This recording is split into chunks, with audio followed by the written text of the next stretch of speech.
नमस्कार दोस्तों, स्वागत है आप सभी का हमारे YouTube चैनल पे।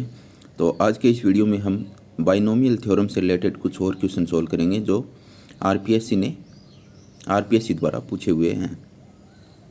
तो आइए वीडियो की शुरुआत करते हैं। पहला क्वेश्चन है जो कि आरपीएससी फर्स्ट ग्रेड एग्जाम यानी पीजीटी 2015 में पूछा हुआ है।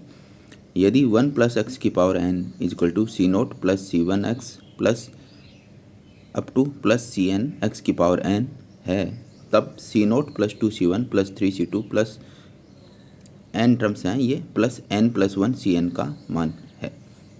अपने को दे क्या रखा है, अपने को ये दे रखा है यानी 1 + x की पावर n को जब हम एक्सपेंड करेंगे तब अपने पास ये आ रहा है और हमें पूछा इसका मान क्या होगा। अपने ऑप्शन है, फर्स्ट ऑप्शन है n × 2 की पावर n, सेकेंड ऑप्शन है n × 2 की पावर n - 1, थर्ड ऑप्शन है n × 2 की पावर n + 2 की पावर n - 1 और फोर्थ ऑप्शन है 2 की पावर n + n × 2 की पावर n - 1। इसका सॉल्यूशन देखते हैं। हमें दिया हुआ क्या है, हमें दिया हुआ ये है, इसका एक्सपेंशन दिया हुआ है 1 + x की पावर n। तो इसको मैंने ये लिख लिया, इसको मैंने इक्वेशन 1 मान लिया।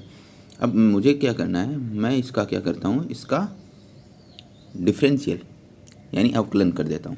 तो अवकलन x के रिस्पेक्ट में अवकलन करेंगे तो ये आ जाएगा n × 1 + x की पावर n - 1 = c0 का 0 हो जाएगा। यहाँ से आ जाएगा c1 plus 2 times of c2x plus 3 times of c3x² plus up to और लास्ट टर्म है cn x की पावर n। इसका करेंगे तो ये आ जाएगा ncn x की पावर n - 1। इसको इक्वेशन 2 मान लेता हूँ। अब इन दोनों जो इक्वेशंस है उसमें x की जगह मैं 1 पुट कर देता हूँ। तो x की जगह 1 पुट करूँगा तो पहली इक्वेशन है वो ये बन जाएगी c0 + c1 + c2 plus up to plus cn = 2 की पावर n। इसको मैं इक्वेशन थर्ड मान लेता हूँ और जो सेकंड इक्वेशन है वो बन जाएगी x = 1 पुट करने पे ये, ठीक है। अब जो इक्वेशन 3 और इक्वेशन 4 है इनको जब मैं ऐड करूँगा तो ये अपने पास ही आ जाएगी c0 plus 2 times of c1 plus 3 times of c2 plus up to plus n + 1 cn = 2 की पावर n प्लस n × 2 की पावर n - 1। तो अपने से पूछ भी यही रखा है, अपने से इसी का मान पूछा है और अपने ने इसका मान बता दिया है। वो आ गया अपना 2 की पावर n प्लस n × 2 की पावर n - 1। तो इस क्वेश्चन का राइट आंसर हो जाएगा ऑप्शन 4। अब कुछ और टर्म्स देख लेते हैं इसमें। अगर मैं x की जगह, जो इक्वेशन 1 है उसमें x की जगह अगर -1 पुट करता हूँ तो उस केस में क्या होगा, तो उस केस में जो इक्वेशन 1 है वो बन जाएगी c0 - c1 plus c2 - c3 plus up to cn = 0। यहाँ 0 हो रहेगा, ठीक है, =0। इसको मैं इक्वेशन 5 मान लेता हूँ।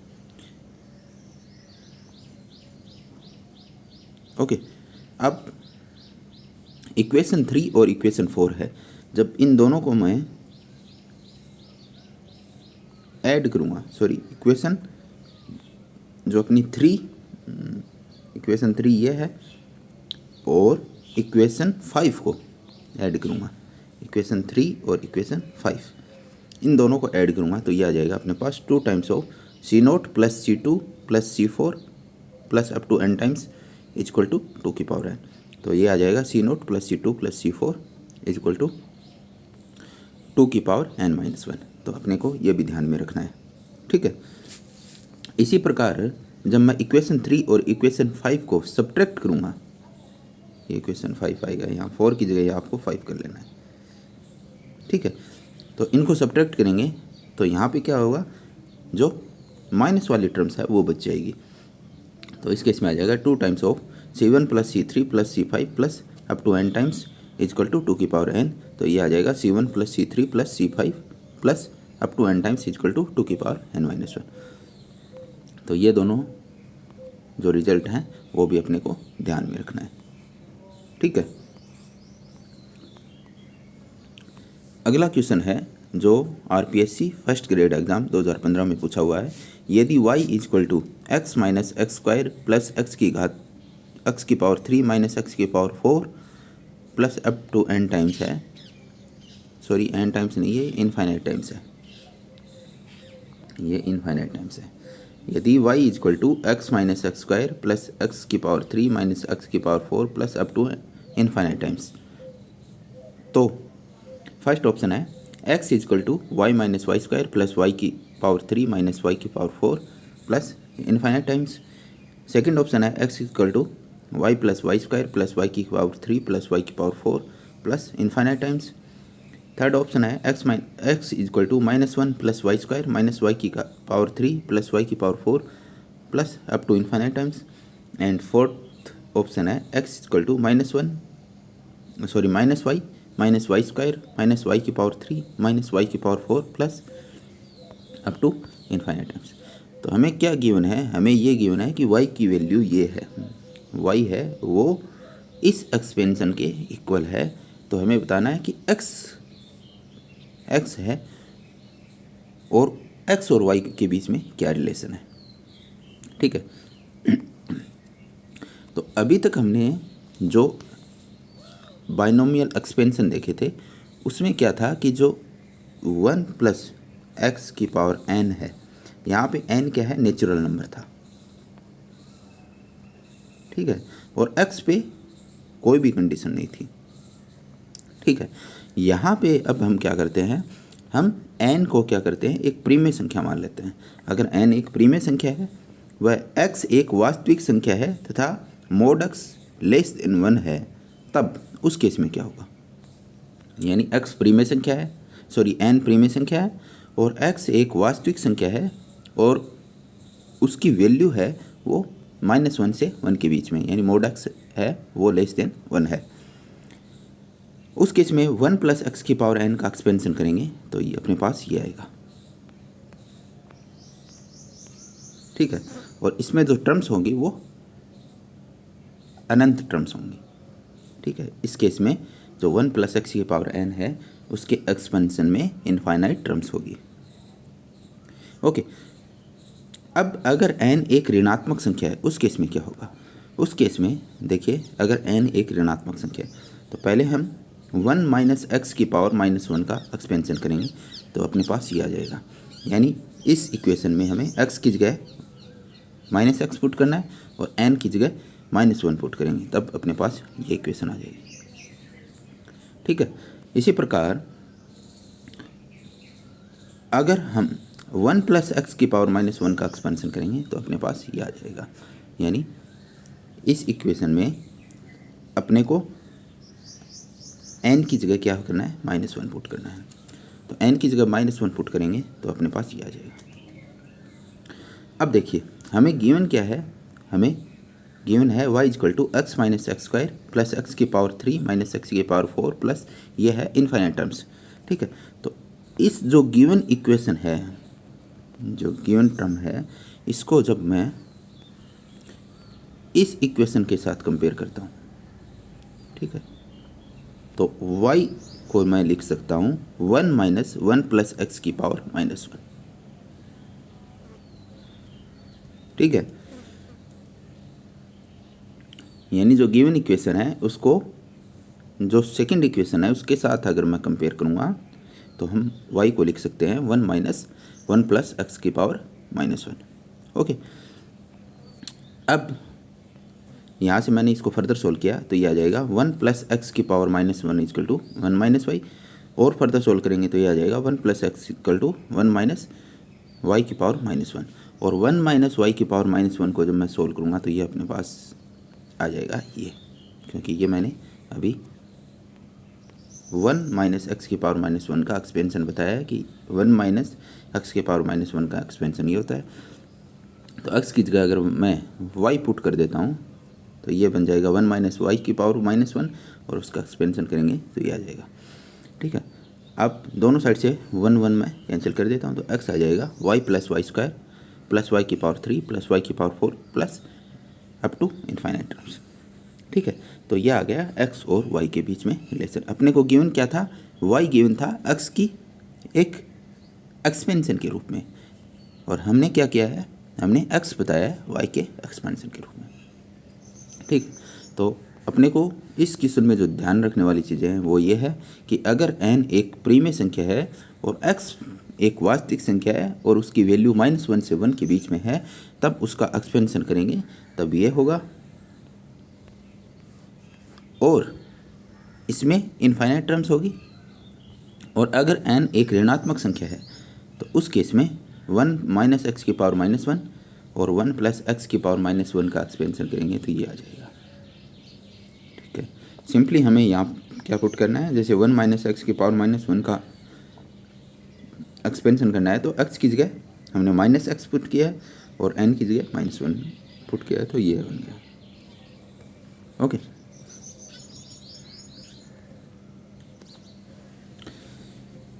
अगला क्वेश्चन है, यदि a = 2√2 तथा b = √3 है, तब 1 + a + b की होल पावर 6 के विस्तार में कितने पदों में अप्रिमेय संख्याएं होगी। फर्स्ट ऑप्शन है 18, सेकंड ऑप्शन है 20, थर्ड ऑप्शन है 21, फोर्थ ऑप्शन है 24।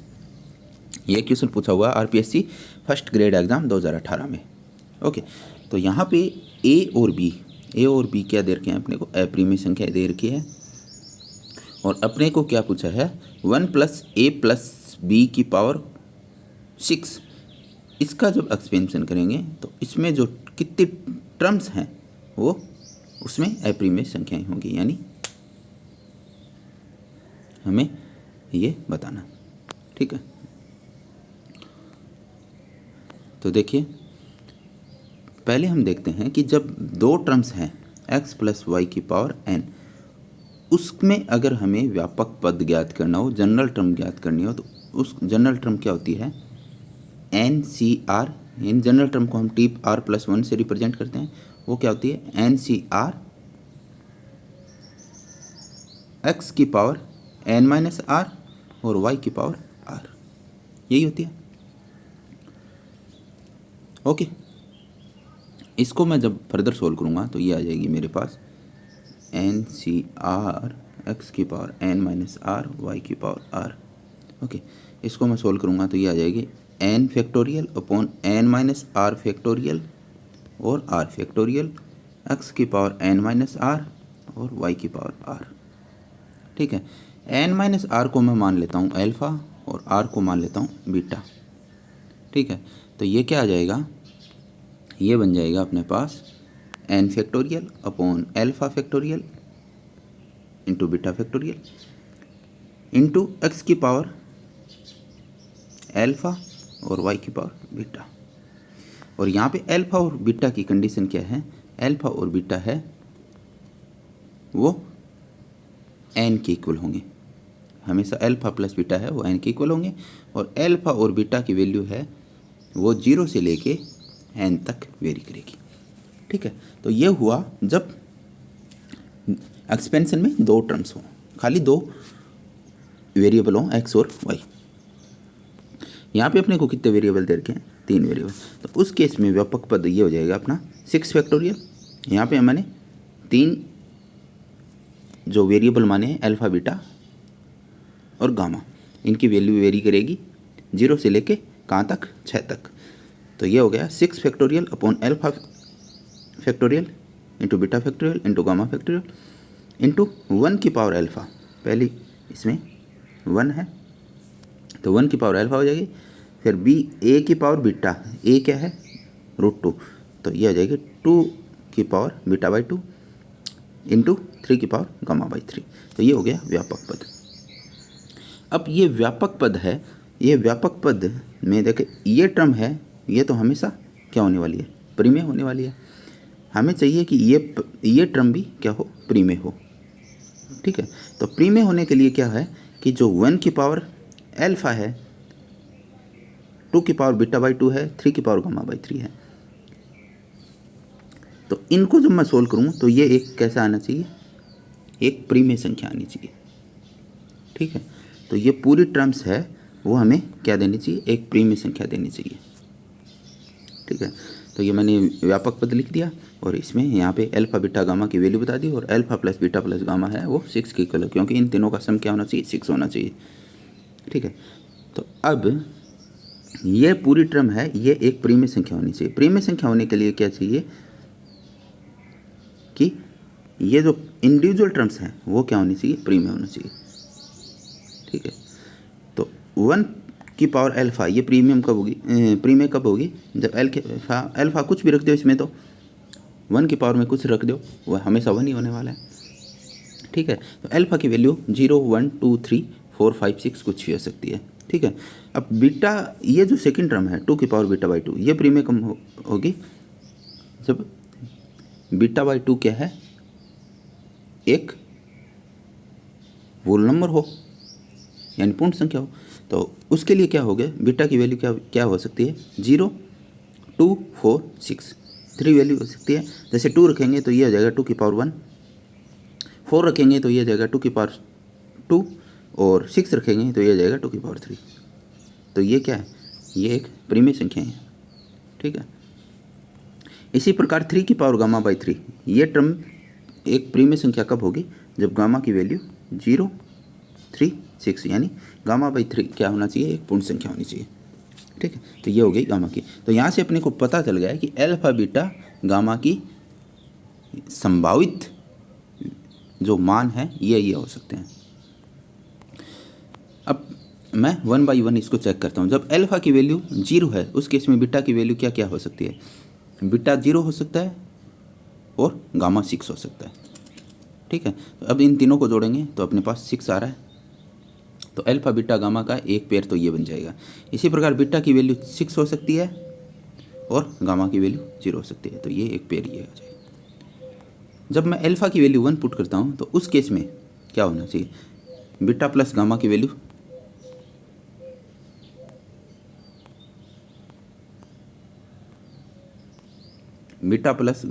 उस केस में क्या होनी चाहिए, 5 होनी चाहिए, क्योंकि अल्फा 1 हो गया तो 1 इस इक्वेशन में अल्फा की वैल्यू 1 पुट कर देंगे तो बीटा प्लस गामा क्या आ जाएगा, 5 आ जाएगा।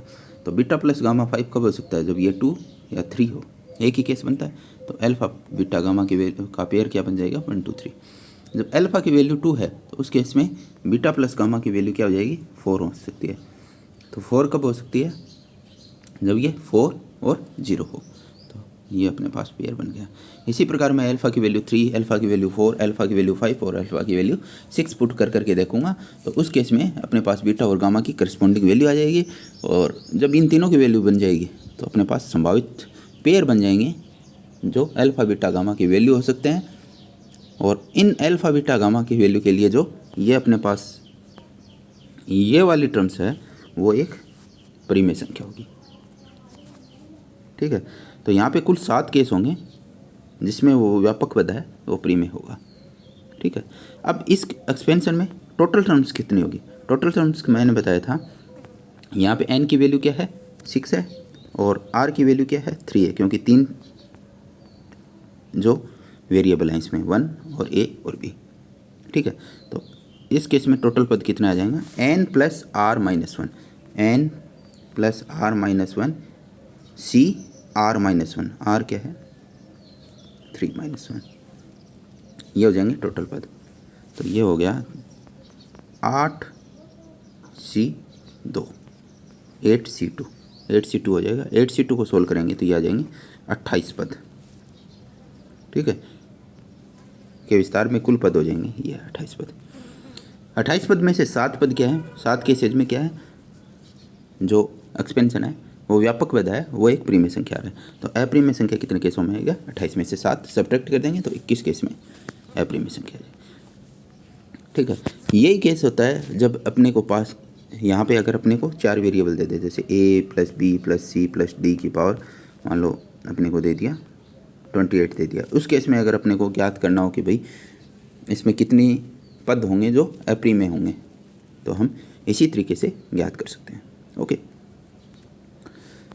अगला क्वेश्चन है जो आरपीएससी 2018 में पूछा हुआ है। यदि अल्फा वास्तविक है तो x upon cosec alpha plus cos alpha upon x की पावर 10 के विस्तार में x की पावर 0 का अधिकतम संभावित गुणांक है। ये आरपीएससी 2018 में पूछा हुआ है। फर्स्ट ऑप्शन है 10 factorial upon 5 factorial into 5 factorial into 2 की पावर 5। सेकेंड ऑप्शन है 10 factorial upon 5 factorial into 5 factorial into 2 की पावर 3। थर्ड ऑप्शन है 10 factorial upon 5 factorial into 5 factorial into 2, और फोर्थ ऑप्शन है 10 factorial upon 5 factorial into 5 factorial. तो इस प्रकार का जब भी अपने को क्वेश्चन पूछे कि x की पावर 0 का गुणांक क्या होगा, तो उस केस में हम क्या करेंगे, सबसे पहले जो गिवन एक्सपेंशन है उसका व्यापक पद, जनरल टर्म फाइंड करेंगे। तो व्यापक पद क्या हो जाएगा, व्यापक पद क्या होता है, टी आर प्लस 1 होता है, वो एन सी आर एक्स की पावर, जो फर्स्ट टर्म है उसकी पावर एन माइनस आर, और सेकेंड वेरिएबल है उसकी पावर आर, ये होता है एक्स प्लस वाई की पावर एन में व्यापक पद ये होता है। तो यहाँ पे एक्स क्या है, एक्स अपॉन कोसेक अल्फा, और वाई क्या है, कोस अल्फा अपॉन एक्स, ठीक है, और एन क्या है, टेन गिवन है, तो ये हो जाएगा व्यापक पद। इसको फर्दर सोल्व करेंगे तो ये आ जाएगा अपने पास, ठीक है, और इसको फर्दर सोल्व करेंगे तो ये आ जाएगा। तो लास्ट में अपने को पास ये बन जाता है 10 C R upon cosec alpha की power 10 minus R, sorry 10 minus,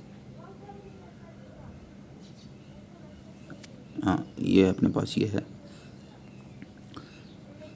10 C R upon cosec alpha की power 10 minus R into cosec R alpha, cosec alpha की पावर आर, ठीक है, इंटू एक्स की पावर 10 माइनस 2 आर, ठीक है। अपने पास ये बच गया 10 C R upon cosec alpha की power 10 minus R into cosec alpha की power r into x into 10 minus 2 are, ठीक है। अब x की पावर 0 का गुणांक चाहिए, तो x की पावर 0 के गुणांक होने के लिए क्या चाहिए, 10 माइनस 2 आर है वो 0 के इक्वल होना चाहिए। तो r की वैल्यू यहाँ से अपने पास आ जाएगी 5, यानी r की पावर r अगर 5 है उस केस में जो व्यापक पद होगा वो उसमें जो x की टर्म आएगी वो x की पावर 0 आएगी, ठीक है। तो आर की वैल्यू 5 इसमें पुट कर देंगे, तो पुट करते ही अपने पास ये आ जाएगा 10 से 5 इंटू कोसेक अल्फा की पावर 5 इंटू अपॉन कोसेक ये बन गया अपने पास 10 सी 5 इंटू कोस अल्फा की पावर 5 अपॉन कोसेक अल्फा की पावर 5। अब कोसेक अल्फा को मैं लिख सकता हूँ, कोसेक अल्फा किसके इक्वल होता है, 1 अपॉन साइन अल्फा, ठीक है। तो इसको मैंने लिख दिया साइन अल्फा, तो ये आ जाएगा 10 सी 5 इंटू कोस अल्फा की पावर 5 इंटू साइन अल्फा की पावर 5, ठीक है। अब अपने को पता है कि साइन टू अल्फा क्या होता है, 2 साइन अल्फा कोस अल्फा, ठीक है। तो इस एक्सपेंशन को, ये जो वाली टर्म है इसको मैं बनाता हूँ साइन टू अल्फा की टाइप का बना देता हूँ। तो इसके लिए मैं क्या करूँगा, इसके न्यूमरेटर और डिनोमिनेटर इसमें 2 की पावर 5 से मल्टीप्लाई कर देता हूँ। तो 2 की पावर 5 से जब हम मल्टीप्लाई करेंगे तो ये बन जाएगा 10 सी 5 अपॉन 2 की पावर 5 इंटू साइन 2 अल्फा की पावर 5, और साइन 2 अल्फा हो, साइन 3 अल्फा हो, चाहे साइन 4 अल्फा हो या साइन अल्फा हो, इसका अधिकतम मान क्या होता है, 1 होता है, ठीक है। अधिकतम मान कितना होता है, 1 होता है। तो ये वाले इसकी वैल्यू का, ये वाली टर्म है, इसका अधिकतम मान कितना हो जाएगा, 1 हो जाएगा, ठीक है। और ये मान चेंज नहीं होना, तो इस जो ये गुणांक है इसका अधिकतम संभावित मान हो जाएगा 10 सी 5 अपॉन 2 की पावर 5। तो इसको फर्दर सोल्व करेंगे तो ये आ जाएगा 10 factorial upon 5 factorial upon 5 factorial into 2 की पावर 5, ठीक है। तो अपने को यही फाइंड करना था। तो इस क्वेश्चन का राइट आंसर आ जाएगा ऑप्शन 1। तो इस क्वेश्चन से हमें सोल्व करना जो सीखने के लिए मिल रहा है वो मिल रहा है कि x की पावर, पहले तो x की पावर 0 का गुणांक कैसे फाइंड करें, या x की पावर 0 वाला पद कौन सा होगा ये भी पूछ सकते हैं, ठीक है। तो x की पावर 0 वाला यहाँ पे अगर पूछे तो कौन सा पद होगा, x की पावर 0 का पद होगा, r की वैल्यू क्या आई है 5, तो r की वैल्यू 5 है, तो यहाँ r की वैल्यू पुट कर देंगे तो ये हो जाएगा t की पावर 6, यानी 6th टर्म्स है, शुरुआत से 6 टर्म है वो x की पावर 0 वाली टर्म होगी, ठीक है। अगला क्वेश्चन देखते हैं जो कि आरपीएससी 2018 एग्जाम में पूछा हुआ है। श्रेणी a belongs to natural number. अपने को ये एक्सपेंशन दे रखा है n C one into a minus one minus n C two into a minus two plus n C three into a minus three minus n C four into a minus four plus up to n पद है का मान है। First option है n a minus two की power n minus one. Second option है n minus one into two की power n. Third option है एन ए और फोर्थ ऑप्शन है ए। तो हमें इस जो सीरीज है इसकी वैल्यू बतानी है, ठीक है। और यहाँ पे ए की कंडीशन क्या दे रखी है, ए क्या है, एक नेचुरल नंबर है। तो सबसे पहले हम ये सीरीज लिख लेते हैं। सीरीज लिखने के बाद इसको एक्सपेंड कर देते हैं वापस कि ए वाले टर्म्स है वो उनको अलग कर लेते हैं और बाकी बची हुई टर्म्स को एक साथ कर लेते हैं। तो ए वाले टर्म्स को करेंगे तो यहाँ से एन सी वन आ जाएगा, यहाँ से माइनस एन सी टू आ जाएगा, यहाँ से प्लस एन सी थ्री आ जाएगा, यहाँ से माइनस एन सी फोर आ जाएगा। ये चलता रहेगा, ये एन पद हो जाएंगे, इंटू ए आ जाएगा माइनस एन सी वन, यहाँ से माइनस वन मैंने कॉमन ले लिया तो ये आ जाएगा एन सी वन माइनस टू की पावर एन सी टू प्लस ये हो गया एन सी one minus two into n सी two plus three into n सी three minus four into n सी फोर। ये चलता रहेगा एन टाइम्स तक। ओके, अब मैंने जो पहले क्वेश्चन में बताया था उसमें मैंने क्या बताया था, वन प्लस एक्स की पावर एन का जो एक्सपेंशन होता है वो ये होता है। यहाँ पे x equal to minus one put करेंगे तो अपने पास ये आ जाएगा। एन सी जीरो को मैं लिख सकता हूँ, अगर एन सी जी को शॉर्ट में लिखें तो सी जीरो लिखते हैं, इसी प्रकार एन सी वन को शॉर्ट में लिखते हैं सी वन, ठीक है। तो ये हो जाएगा C zero minus C one plus C two minus C three plus C four plus up to n times equal to zero हो जाएगा, क्योंकि x की वैल्यू अगर यहाँ माइनस वन पुट कर देंगे तो ये हो जाएगा वन माइनस वन, तो ये हो जाएगा जीरो। जीरो की पावर एन क्या होता है, जीरो होता है, ठीक है। तो इसको मैं फर्दर सोल्व करूँगा तो सी नोट वाली टर्म, सी नोट को मैं इस साइड ट्रांसफ़र कर देता हूँ तो ये आ जाएगा और फिर माइनस वन को मैं ले लेता हूँ तो ये हो जाएगा C one minus C two plus C three minus C four plus up to n times equal to C nought. और सी नोट की वैल्यू क्या होगी, वन होती है। तो इस एक्सपेंशन के जो ये सीरीज है इसकी वैल्यू आ जाएगी वन। और इसको मैं ऐसे भी लिख सकता हूँ, एन सी वन को मैंने बताया था एन सी वन लिख सकता हूँ minus n C two plus n C three minus n C four plus up to n times equal to one. इसको मैं इक्वेशन टू मान लेता हूँ। अब पहली जो इक्वेशन है उसका मैंने डिफ्रेंशिएशन कर दिया, यानी अवकलन कर दिया। अवकलन करने पे ये आ जाएगा, ठीक है। इसमें एक्स की वैल्यू माइनस वन पुट करेंगे तो ये आ जाएगा, ठीक है। तो अपने पास ये इक्वेशन बन गई, इसकी वैल्यू, इसको मैंने इक्वेशन थ्री मान लिया। अब टू और थ्री की वैल्यू जो ये टर्म है इसमें पुट कर देता हूँ। तो टू और थ्री की वैल्यू पुट करने पे ये जो टर्म बन जाएगी, पहले की वैल्यू वन आई थी, वन इंटू ए माइनस दूसरे की वैल्यू जीरो आई थी, तो ये आ जाएगा ए। तो सिंपली अपने को क्या करना है, जो वन प्लस एक्स की पावर एन है उसका एक्सपेंशन, उसमें एक्स की वैल्यू वन पुट करनी है, एक्स की वैल्यू माइनस वन पुट करनी है और उसका डिफ्रेंशिएशन करके फिर अपने को एक्स की वैल्यू माइनस वन पुट करनी है, ठीक है। तो सिंपली अपने पास आंसर आ जाएगा।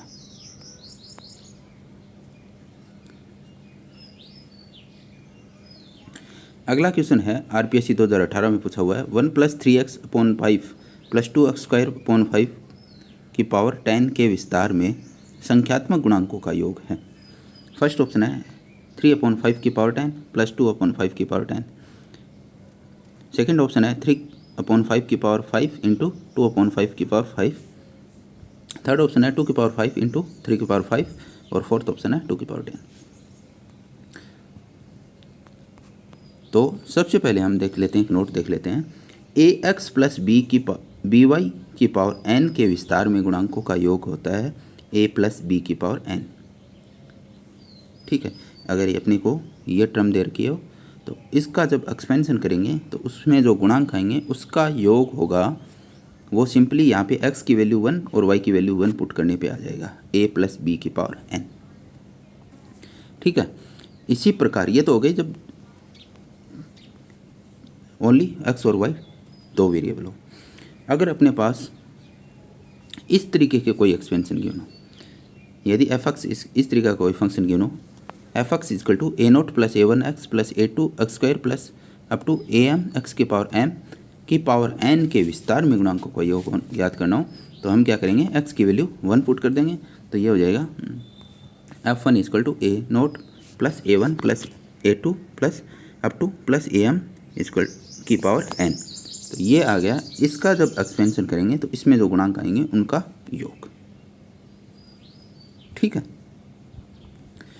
अब अपने को गिवन क्या, क्वेश्चन वापस क्वेश्चन पर चलते हैं। अपने को गिवन है 1 plus 3x upon 5 plus 2x square upon 5 के 5 की पावर 10 के विस्तार में गुणांकों का। तो अपने क्या करना है, ये अपने पास क्या हो गया, एफ एक्स हो गया।